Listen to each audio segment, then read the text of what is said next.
dalam kondisi tersebut, kalau kita hanya berorientasikan pada uang saja, bukan pada prosesnya, tentu lebih tertarik, wah sudah konkret nih.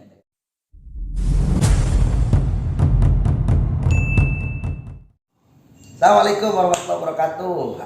Ini lagi habis bersih-bersih tadi. Alhamdulillah nih di hari libur saya kedatangan Bro Hamzah.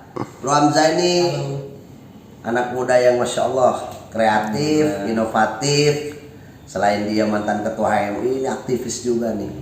Aktivis, politisi, pengamat. Dan hari ini menjelma menjadi pengusaha madu Yaman dan kurma. Nah, ini keren nih. Saya tahu banget Bro Hamzah ini dulu ya, kalau ngeritik pemerintah atau memberikan masukan gagasan terhadap pemerintah, kadang-kadang sok rada jero. Kadang sok rada jero. Hari ini alhamdulillah Allah buka pikirannya, dia membangun karya-karya lewat bisnisnya, dan kita doakan mudah-mudahan Bro Hamzah ini sukses dunia akhirat. Amin, amin. Insyaallah. Bro Hamzah, saya mau tanya nih, setelah beres kontestasi politik pada waktu itu, Bro nih pergi ke Jakarta, terus mengadu nasib di Jakarta untuk mengembangkan bisnis-bisnis yang memang rada antik bisnisnya, nggak seperti anak muda yang lainnya. Saya pengen tahu pada waktu itu apa sih yang ada di pikirannya Bro Hamzah ketika hengkang dari tanah air tercinta kita ini, Purwakarta istimewa, sampai ke Jakarta. Minta juga kasih juga nanti saran masukan buat anak-anak muda Purwakarta, khususnya umumnya anak muda Indonesia yang harus tidak boleh kehabisan cara berpikir, tidak boleh kehabisan tidak boleh kehabisan energi untuk diam di rumah, tapi harus gerak bekerja dan mewujudkan mimpi-mimpinya. Silakan Bu Hamzah, kasih dong tips-tipsnya buat teman-teman kita semua. Tapi saya mau kamu cerita dulu, kumaha mimitina tah jual ke Jakarta jeung dagang anu memang teu umum lah buat para pemuda teh. Silakan Bu Hamzah. Awalnya sih 2020-an waktu deh. Khususnya pada saat awal-awal pandemi tuh. Waktu itu kita lagi masuk ke mulai pandemi, Indonesia sudah mulai ramai pandemi. Kemudian kebetulan sebelumnya memang kakak main bisnis kurma dan madu. Cuman hanya sebatas buka toko biasa jual kurma dan madu lah. Madu-madu impor Yaman, Mesir, Kashmir, dan berbagai macam kurma. Kemudian ketika balik Purwakarta, ngobrol, saya pikir ada kesempatan di sana, ada celah di mana sebetulnya, apalagi di momentum pandemi, di mana pandemi kita ketahui bersama membutuhkan imunitas yang cukup tinggi, daya tahan tubuh dan sebagainya, ya suplemen ataupun asupan dari madu dan kurma itu cukup bermanfaat untuk tubuh. Makanya akhirnya berpikir Bismillah deh, berangkat di Jakarta untuk melakukan rebranding. Jadi karena memang sebelumnya kalau kakak ya jual toko biasa saja, hanya sebatas konsep dagang. Waktu kita ke Jakarta, akhirnya karena memang diminta sama kakak, silahkan diatur di konsep bagaimana, dibuatlah konsep, sampai akhirnya saya bikin konsep melakukan branding terhadap produk. Jadi nggak cuma sebatas jual kurma ataupun jual madu saja, kita buat branding dari mulai hak merek kita daftarkan, izin edar saya juga daftarkan, sedang berproses sekarang semua segala macam, sampai kita branding di media sosial dan lain-lain. Jadi awalnya di situ sampai kemudian ya alhamdulillah perlahan-perlahan memang namanya bisnis semuanya dari nol ya. Dari nol kan. Ngalami tuh fase dimana 4 bulan pertama ya penjualan ya hanya sebatas Asem lah pokoknya. Hanya sebatas keluarga, teman dekat dan lain sebagainya lah. Ya masih begitu-begitu saja. Alhamdulillah di bulan kelima mulai sedikit perlahan-lahan naik. Bulan kelima naik, kemudian penjualan sudah mulai kita punya, karena memang sistemnya reseller dropshipper, kita mulai punya ratusan reseller. Apa sistemnya? Reseller dan dropshipper. Jadi orang itu kita kasih kesempatan untuk berbisnis tanpa harus mengeluarkan modal. Luar biasa. Dengan konten, foto, video dan lain sebagainya kita siapkan. Jadi yang harus mereka lakukan cukup posting, tawarkan kepada keluarga, teman dekat, kerabat dan lain sebagainya. Reseller dan juga dropshipper. Kita semua produk dan konten disiapkan, mereka dagangkan, orderan masuk ke kita, kemudian kita proses packing sampai kita kirim. Gitu. Jadi memudahkan lah, sangat memudahkan, khususnya buat ibu-ibu rumah tangga nih yang di rumah-rumah. Saya bikin konsep seperti itu dengan branding yang alhamdulillah lumayan menarik lah dibandingkan dengan yang lain. 6 bulan tuh 7 bulan alhamdulillah mulai ada peningkatan, apalagi bulan puasa kan, masuk bulan puasa sampai ke sekarang ya alhamdulillah branding kita Almar'i bergeraknya atas nama UMKM di Jakartanya, kita buat nama Almar'i Group. Sampai saat ini alhamdulillah sudah punya 5 cabang. Ada di Purwakarta, di Bekasi, di Jakarta Selatan, kemudian di Depok, Pekalongan, sampai ke daerah istimewa Yogyakarta. Luar biasa. Alhamdulillah dengan reseller dan dropshipper ya sudah lumayan lah mencapai angka 1000-2000 reseller dan dropshipper. Ya perlahan-lahan. Pelan-pelan alhamdulillah. Rizq minallah ya. Keren. Kalau bicara tips apa segala macam sih, tipsnya apa ya? Kalau menurut saya sih yang paling utama itu ialah setiap orang, setiap manusia itu tidak akan pernah bisa mencapai kesuksesan ataupun keberhasilan tanpa punya satu modal utama. Modalnya itu bukan uang, modalnya itu bukan privilege, kenalan dan lain sebagainya. Modalnya cuma satu, ambisi. Nah, modal itu, soal modal, manusia harus punya modal ambisi. Saya belajarnya dari siapa dulu, Lutfi Bangala. Karena saya tahu, saya ingat persis 2000 kita mulai intens cukup dekat 2018-an ya. Waktu itu dan kalau Lutfi sering cerita bahwa pernah menceritakan bahkan cukup sering sehingga terngiang-ngiang dalam pikiran saya dulu zaman beliau ini cukup merintis lah dari nol, dari awal itu dia tuliskan ambisi-ambisinya itu di tembok katanya. Jadi dia selalu menuliskan ya kayak tulisin ambisi-ambisi tujuannya itu A, B, C, D dan sebagainya lah. Sehingga sambil berproses untuk selalu mengingat ambisi gue ini dia jalani setiap harinya. Ketika ambisi itu tercapai dia coret, artinya sudah terlalui, kemudian dia tulis ulang apa ambisi-ambisi selanjutnya. Karena pada dasarnya yang menjadi manusia itu kalau mau sukses jangan pernah berhenti untuk mempunyai ambisi. Ambisi apapun ketika sudah tercapai maka cari ambisi-ambisi yang lain untuk memudahkan proses kalian dalam menjalani itu sih. Kan, gue bilang keren kan? Gue bilang dia keren nih. Tapi gini, memang benar sih kita nih umat muslim ya memang sunnah ya. Urusan madu nih sunnah, termasuk sunnah. Asifah obat sunnah Rasul. Dan yang paling saya kagumi adalah ketika Bro Hamzah ini bisa membidik momen di mana memang pada waktu zaman pandemi orang lagi repot loh. Orang lagi repot, dia membuka mata pikirannya, dia membangun kreasi-kreasinya, memanfaatkan momen yang dimana jualan apa ya yang lagi dibutuhkan oleh masyarakat Indonesia. Dan itu walaupun ya berdarah-darah dulu, ada yang berujung hidupnya bro. Nangis-nangis juga tengah malam, jauh dari rumah. Jadi ngaramin juga ya, ngerokok ngecer gitu. Oh ngaramin ya. Ngerokok ngecer batangan. Iya. Tapi tidak ada yang tidak mungkin ketika kita bersungguh-sungguh. Saya yakin buat seluruh pemuda Indonesia, saya yakin persis ketika kalian punya kemauan dan yang tadi dikatakan ambisi, tapi hati-hati bos, ambisi jangan sampai mengalahkan akal sehat. Betul. Jadi sepanjang ambisinya normal dan memang masuk di akal, gaskeun, tong make rem. Jadi emang kalau misalnya kita dulu bener apa yang saya sampaikan itu sebetulnya bukan tips tapi berbagi pengalaman ya. Saya dulu kalau punya pengen apa, saya tulis tuh.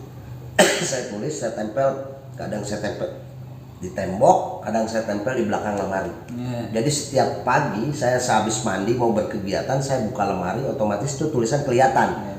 Sehingga apa? Sehingga kita terus teringat, oh iya yang ini belum sampai, dan kita harus kejar.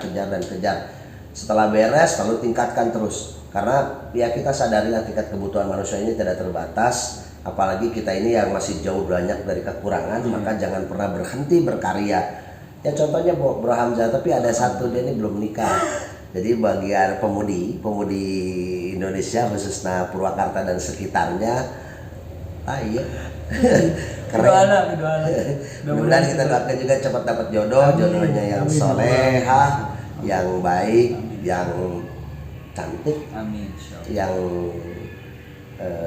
bisa memberikan spirit terhadap Bro Hamzah, supaya kan cabangnya udah 5 ya. Ya, asal jangan cabang istri 5. Siap. Wah, insya Allah.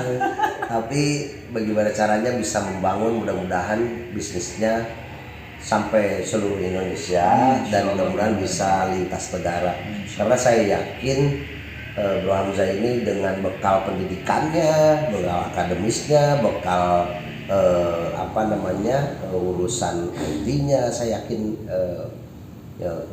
ente pasti bisa. Amin ya Allah. Dan buat yang lainnya, para pemuda, ini kita ngobrol bukan bentuk ria, tapi memberikan spirit motivasi kepada kalian semua. Jadi jangan pernah kecil hati ketika kalian belum punya pekerjaan atau belum punya penghasilan tetap. Saya yakinkan, ayo mulai bergerak, ulah cicing wae di imah, ulah sare wae, pokoknya kalau tidak ada pergerakan mah tidak akan pernah ada hasil. Betul.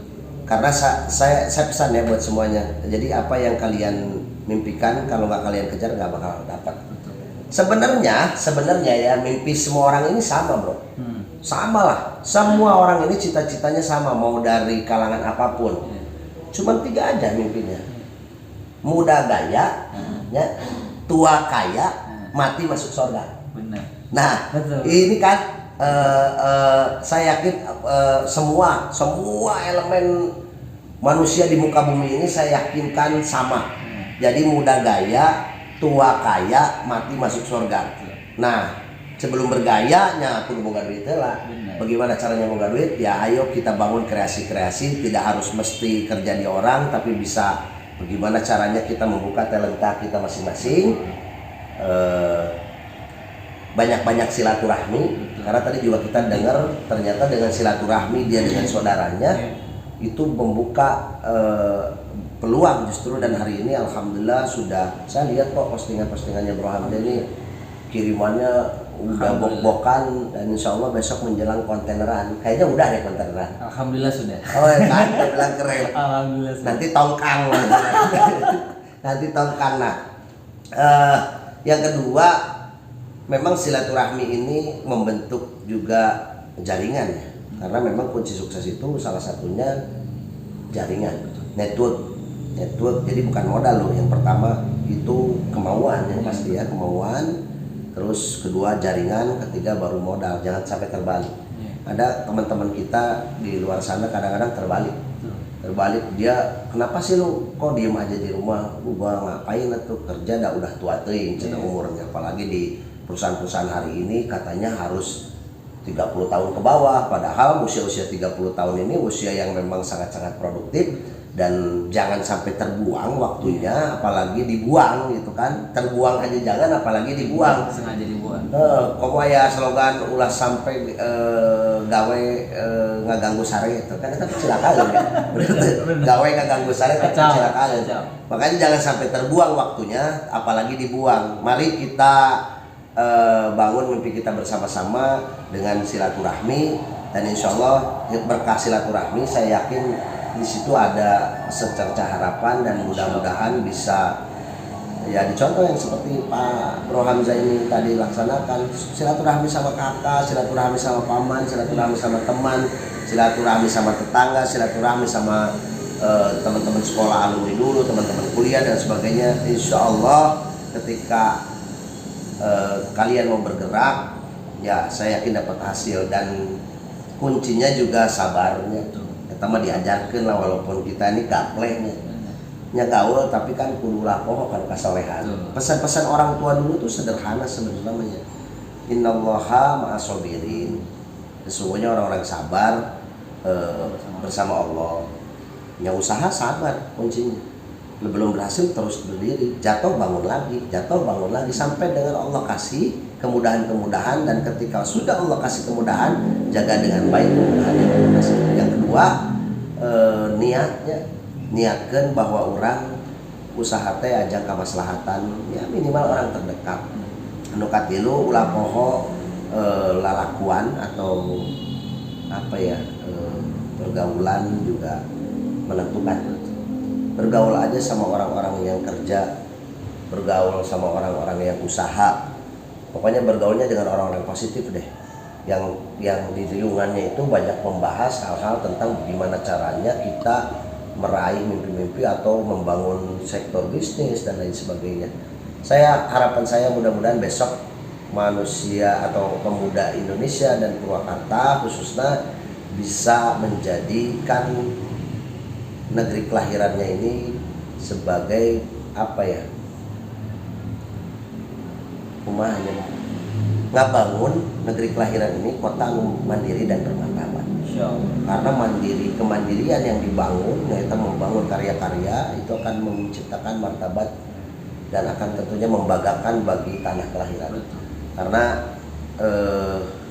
nggak sampai mubazir lah ya. Kang Hamzah, ada tips lain buat para pemuda yang masih kuliah? Ada satu nih Kak. Apa? Jadi waktu flashback proses bisnis waktu itu dalam 4 bulan 5 bulan, memang penjualan yang masih belum cukup signifikan, ada keluhan kan, wajar, namanya juga bisnis kita sedang berproses. Ada kesempatan lain yang masuk untuk bekerja dengan ya gaji lumayan lah di sampai ke 2 digit waktu itu ditawarin untuk mendapatkan gaji 2 digit. Dalam kondisi tersebut, kalau kita hanya berorientasikan pada uang saja, bukan pada prosesnya, tentu lebih tertarik, wah sudah konkret nih, ada gaji 2 digit, bismillah deh kita ambil. Tapi karena memang waktu itu sharing dengan keluarga, kakak dan lain sebagainya, mencoba untuk tetap istiqomah dan konsisten menjalani bisnis. Karena memang ya punya prinsip tadi soal ambisi. Yang kedua ya ketika kita konsisten insya Allah ada jalan. Dan alhamdulillah 2 bulan setelah itu bisa melebihi ekspektasi daripada kalau kita ngambil gaji tersebut. Gue bilang keren nggak? Jadi idol hama sendiri tanya fokus, istiqomah, terus sabar.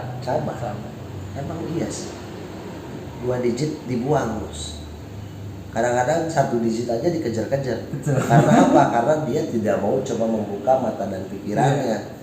Keok sancani pacok pas gitu teh. Jangan sampai kita FSMR, kita ini harus menjadi pemuda yang tangguh, pemuda yang kuat, pemuda yang memang menghasilkan banyak karya-karya sehingga kita kantongnya bisa terpenuhi, targetnya bisa tercapai, dan mudah-mudahan bisa bermanfaat bagi manusia lainnya. Kan itu pengalaman Bro Hamzah, mudah-mudahan menjadi spirit buat seluruh pemuda Indonesia khususnya Kabupaten Purwakarta. Ayo bangun, ayo kerja, ayo bergerak. Gitu ya. Kang Hamzah kasih dong sedikit supaya teman-teman pemuda yang lainnya ngeramein channel saya nih, biar lebih rajin gue bikin videonya supaya lebih banyak memberikan motivasi kepada semuanya. Lutfi Bamala Channel. Saya kenal Lutfi Bamala sudah cukup lama. Bagi saya Lutfi Bamala bukan hanya sebatas teman ataupun partner, dia sudah menjadi seorang kakak, saudara bagi saya. Dan saya tahu persis, jangankan ketika ngobrol serius, obrolan santainya pun punya manfaat yang begitu banyak untuk kehidupan kita. Jadi ketika posisinya kalau Lutfi ini bikin channel, kemudian memberikan berbagai macam motivasi dan lain sebagainya, itu tentu akan sangat bermanfaat bagi kehidupan kalian. Amin. Jadi jangan pernah sia-siakan manfaat tersebut, tetap berikan komentar yang positif, kasih like-nya, subscribe, dan nyalakan tombol loncengnya. Hanya di Lutfi Bamala Channel. Turun.